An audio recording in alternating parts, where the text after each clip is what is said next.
guys, good morning. Welcome to our channel and new vlog. তো আজকে ভীষণ excited কারণ আজকে আমরা বেরোচ্ছি মানালির জন্য। আর ফার্স্ট টাইম লাইফে মানে ঠান্ডা আমি দেখেছি, মানে 1-2-এ দার্জিলিং এ থেকেছি, বাট মাইনাসে কোনো সময় থাকেনি। তো ওইটা নিয়ে ভীষণ এক্সাইটেড, ভীষণ টেনশনও হচ্ছে। সকালে উঠলাম তো ব্রেকফাস্ট বানাতে হবে। ফ্রিজে ব্রেড আছে, দুটো ব্রেড দিয়ে কিছু একটা বানিয়ে নেবো, স্যান্ডউইচ বা পিনাট বাটার কিছু একটা লাগিয়ে নেবো। আর এখানে সৌভিকের করা সেই আলুর দমটা আমি একটু গরম করতে দিয়েছি, কারণ এটা 3 দিন ধরে বাইরে রয়েছে, তো এটা গরম করে ঠান্ডা করে ফ্রিজে রেখে দেবো, কারণ আগে কোনোভাবে আলুরদম খাওয়াবে না। সৌভিক তো অফিস চলে গেছে আজকে, তো এলেই বিকেলবেলা বেরিয়ে যাব। তার আগে আমার যাবতীয় যা কাজকর্ম আছে অফিসের, এটা সেটা সব আমাকে কমপ্লিট করতে হবে। তো চলো আজকে ফাইনাল দিনটা স্টার্ট। তো এইটা হচ্ছে সকালের ব্রেকফাস্ট।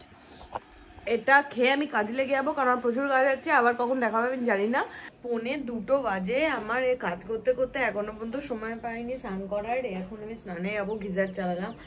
আর বাইরে প্রচুর কুয়াশা, মানে দিল্লিতে এত ঠান্ডা। আমি শুধু এবার একটু টেনশন হচ্ছে যে মানালি গিয়ে কি হবে। মানে আমি ঠান্ডাতে একটুতেই ভুগি, বাট বরফ দেখার একটা এক্সাইটমেন্ট তো কাজ করছেই, বাট টেনশনও খুব হচ্ছে। তো বাজে হচ্ছে 5:20। আজকের মতো আমার কাজ আমি র্যাপ আপ করে নিয়েছি। সৌভিক হয়তো 5:30 নাগাদ বেরোবে, আমি কল করিনি। আর এই জাস্ট কাজ শেষ হলাম, বাইরে এলাম। আর আমার বাইরে দাঁড়িয়ে থাকতে বেশ ভালো লাগছে। এই ঠান্ডাটা, মানে কাল থেকে শুধু ঠান্ডা আর ঠান্ডা, তো তার জন্য আমি বাইরে দাঁড়িয়ে ঠান্ডাটা এনজয় করার চেষ্টা করছি। আর মানে দিল্লিতে ঠান্ডাটা এনজয় করা যায়, ফুলভাবে এনজয় করা যায়, কিন্তু ধোঁয়াশাতে একটু ভিজিবিলিটিতে প্রবলেম হয়। কারণ এখানে তো বেসিক্যালি কুয়াশা না, সবে পলিউশন আর ধোঁয়া মিলিয়ে, কুয়াশা মিলিয়ে ধোঁয়াশা হয়েছে। ফার্স্ট টাইম এই দিকটার কোনো হিল স্টেশনে আছে, কারণ যতবারই সৌভিক আর আমার দুজনেরই খুব ক্লোজ টু আওয়ার হার্ট হচ্ছে নর্থ বেঙ্গল, সেটা সবসময় থাকবে। মানে আমরা যেখানেই যে নর্থ বেঙ্গলের কথা আমরা কোনো সময়ই ভুলতে পারবো না। আর আমরা নর্থ বেঙ্গল যেতেই থাকবো। আমাদের এরকম অনেকেই জিজ্ঞাসা করে, তোরা বছরে 5-6 বার নর্থ বেঙ্গল যাস, বোর হোস না, মানে অন্য কোথাও যা। বাট যতবারই আমরা অন্য কোথাও ট্রাই করেছি, মানে তাও শেষমেশ আমরা নর্থ বেঙ্গলই গেছি। তো যাই হোক, ফার্স্ট টাইম এরকম আমরা এই দিকের কোনো হিল স্টেশনে যাচ্ছি। আশা করি অন্যরকম এক্সপিরিয়েন্স থাকবে। ফার্স্ট টাইম স্নো দেখবো, তো সেটা নিয়ে ভীষণ এক্সাইটেড। তো যাই হোক, একবারে আমি একদম রেডিও হয়ে নিয়েছি, শুধু সৌভিক এলে চুলটা বেঁধে বেরোবো। বেশ ভালো লাগছে। 6টার সময় ঢুকে হাঁপাচ্ছে। এই তো এটা চাপা, এটা চাপাবো না, এটা হাতে নিয়ে নেবো। এখন তো চাপিয়ে না, হাতে আর কোথায় নিবি? কি হয়েছে? বসে নে, চিল 2 মিনিট, রিল্যাক্স। যেহেতু লেট হয়ে গেছে, অলরেডি 6:15 বাজে, আমরা ডিসিশন নিলাম মেট্রোতে যাওয়াটা মানে প্রেফারেবল হবে। তো এখান থেকে এখান থেকে হুডা পর্যন্ত অটো বুক করলাম, অটো ছেড়ে দেবে, ওখান থেকে মেট্রো করে নেবো, আরামসে যেতে পারবো। কিন্তু মেট্রোর এই লাইন থেকে ওই লাইনে যাওয়া এত বড় ব্যাগ নিয়ে ওটাই চাপের। চল। লাকিলি নিচে এসেছি আর আমাদের অটোও চলে এসেছে। আগে এলে ক্যাব করে নিতাম। এখন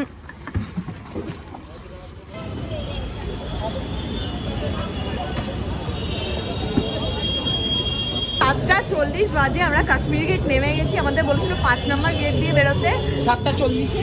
হ্যাঁ 7:40 বলেছে, তাই এসেছি। আরে না, আমরা 7:40-এ পৌঁছে গেছি। না ওরা 7:40-এই বলেছে। ও আচ্ছা, ওই কারণেই 7:40-এ এসেছি, যেহেতু 7:40 বলেছে। পাংচুয়ালিটি আগে না পরে না। বাসের বাইরে একটা ক্লিপও নিতে পারিনি, কারণ আমার এতজন ওয়াশরুমে যেতে হয়েছিল যে আমি মানে মেট্রো স্টেশনের কোন এই প্রান্তে, তার মধ্যে কাউকে জিজ্ঞেস না করে ভাস্কো দা গামা হয়ে এক্সপ্লোর করছিল কোথায় আছে। আর তারপর আমি প্যানিক করছিলাম প্রচন্ড। আর মানে বাসের ভেতরটা দেখিয়ে দিই, কালকে যখন নামবো তখন বাইরেটা আমি দেখি। ঠিক আছে। হ্যাঁ, সৌভিকের চয়েসটা খারাপ না, এখানে একটু এটাও আছে। আমি সবসময় ভালোই চুজ করি। হ্যাঁ, এই জন্য আমি বলছিলাম ভলভো 9600 এটাই নেবো, 2 পয়সা বেশি পড়ুক। আমার খাওয়া হলো না মাঝখান দিয়ে কিছু, প্রচন্ড। ঠিক আছে। আজকে ওয়াশরুমে যাওয়া নিয়ে আমি লিটারালি যা প্যানিক করেছি না, আমি এখনো পর্যন্ত। এসে আমাকে বলছে এই জন্য আমি যেতে চাই না। হ্যাঁ না, তাহলে তুই বিয়ে করছিস না? বলছে হ্যাঁ না, মেট্রো স্টেশনের ভেতরে গিয়ে তারপর ভাস্কো দা গামা। বলছে না, আমি আর চাপতে পারছিলাম না, মানে চাপতে পারছিলাম না কিন্তু যেতেও চাইছিল না। ব্যাপারটা আমি বুঝলাম না। তো ফার্স্ট স্টপেজ এখানে দিয়েছে, এখান থেকে উঠবে। এটা মনে হয় মঞ্জুকা টিলা নেক্সট স্টপেজ। তো সৌভিক ওখানে গেছে কিছু খাবার দাবার আনতে, বেরিয়ে যদি পায়। এখানে কি বিস্কিটের দোকান নেই? ও সামনে কি বিক্রি হচ্ছিল? চাট। ওই আর কি বাদামের প্যাকেট, মানে চাটি অ্যাকচুয়ালি।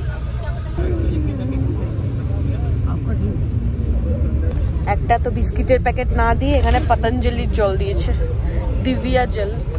পূজার পেয়েছে প্রচন্ড খিদে। হ্যাঁ, তুই আমাকে আশা দিয়েছিস 9:30 ডিনার টাইম, 9:05 বাজে। এমনি দিয়েছি। নেমে যা তুই বাস থেকে এখনই, আমি একা একা মানালি থেকে ঘুরে আসবো। বুকিং দেখে নিচ্ছি কোটায় দাঁড়ায় ইউটিউবে। দেখ বাইরে জাস্ট কিচ্ছু দেখা যাচ্ছে না, ভিজিবিলিটি একদম নীল। এইখানে একটা জায়গায় এই মালপত্র নেওয়ার জন্য কিনা জানি না, এখানে এই যে এগুলো সব ঢোকানোর জন্য দাঁড় করেছে। তো সৌভিক আবার একবার চান্স নিয়েছে বাইরে গিয়ে খাবার দাবার কিছু কেনার। গিয়ে দৌড়ে দৌড়ে স্যান্ডউইচ আর কি একটা এনেছে, স্যান্ডউইচই আর একটা এমনি। এটা আবার ও আচ্ছা ধর। উফ, গ্রিলও করেছিস। লোকটা চেঁচাচ্ছিল কাহাগে কাহাগে। ঠিক আছে চল চল। ফার্স্ট স্টপেজ হচ্ছে কুরুক্ষেত্রতে দাঁড় করিয়েছে। কুরুক্ষেত্র 30 মিনিটসের জন্য এখন ডিনারটা। হ্যাঁ, আর ঢেলে কুয়াশা। 12:05 আর আমি জাস্ট ঠান্ডায় জমে যাচ্ছি। ঢোক ঢোক তাড়াতাড়ি করে খেতে হবে।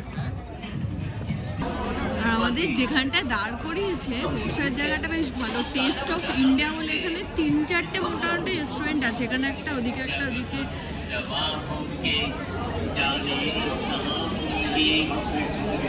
রাতে মেনুতে শাহি পনির নিয়েছি, 3টে রুটি আর একটা কাবাব। কাবাবে যে কি বললো ওরা বুঝলো না, আমরা কি বললাম ওরা ঠান্ডি চাই দিয়ে বিজড়ি দিয়ে ঠান্ডার মধ্যে না এটা দেখে আর কন্ট্রোল হলো না। এটা সেকেন্ড টেক। ঠান্ডার চোটে এইমাত্র ব্রেন জমে গেছিল, বলছে এই গরমে আর এটা দেখে পাচ্ছি না। চোখ দে। যে জীবনে দুধ চা খায় না সে নাকি দুধ চা নিয়ে খাচ্ছে ঠান্ডায়। ও আরে এটা হাতে নে। বাহ, চার থেকে আদা বেশি। ফার্স্ট হচ্ছে আমাদের কাবাব চলে এসেছে। চাটা ঠান্ডা হয়ে গেল। যত তাড়াতাড়ি দিয়ে আছে তত তাড়াতাড়ি খা আগে, পরে বলবি, মুখে দিয়ে বল।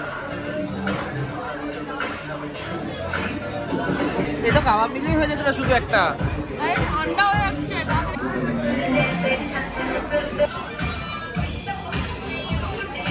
আরে আস্তে খা। আর আমাদের 3টে রুটি ছিল আর শাহি পনির।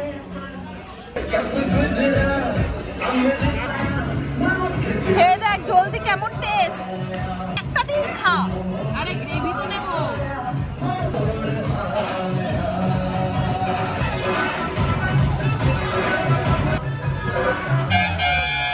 আরে পনির মুখে দে। তোর এই গাদার আমাদের সাথে গাদ্দারি করছে, গাদারের গানটা। এটা হচ্ছে আমাদের গাড়ির মানে বাসের ফ্রন্ট ভিউ। রামদালাল নামটা একটু ভালো রাখতে পারতো না? আরে এর নাম রামদালাল তো তোর কি? সবই সিরিয়াসলি তো মনে হচ্ছে আশেপাশে স্নো পড়ছে তোকে দেখি। স্নো না, জল পড়ছে, জলে ছিটা লাগছে। বাট ঠান্ডায় লিটারেলি জমে যাওয়ার অবস্থা। জানি না আমি মানালি গিয়ে কি হবে, কোনো আইডিয়া নেই। ও আমার হাতটা ধর। আমার হাত গরম। মডেলটা ভালো না, চালাচ্ছেও ভালো, চলছে। সার্ভিস দেখলাম ভালোই বেশ। ছবিতে মনে হচ্ছে না এখান দিয়ে স্নো পড়ছে।